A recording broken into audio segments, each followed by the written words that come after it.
তো আমরা চলে এসেছি এখন ভোজবাড়িতে ফাইনালি। আমরা অনেক কিছু অর্ডার দিয়েছি, বাট এই যে মহান ব্যক্তিটা আমাকে কিছুতেই বলছে না যে টোটালি কতটা বিল হয়েছে। দিয়েছে তো অনেক কিছুই অর্ডার, আর এবার না যে হচ্ছে মেনু কার্ডটা রয়েছে সেটা চেঞ্জ করেছে।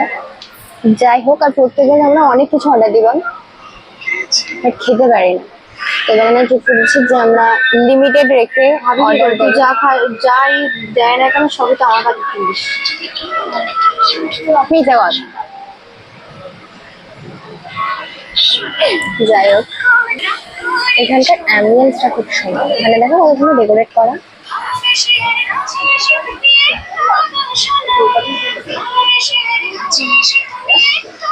সেরকম ভাও নিচ্ছে যে আমি ক্যামেরাটার দিকে ঘুরিয়ে দিয়েছি। যাই হোক, এখন ওয়েট করবো, মানে ওয়েট করছি কখন আসবে খাবার। আমার খুব খিদে পেয়েছে খুব। তো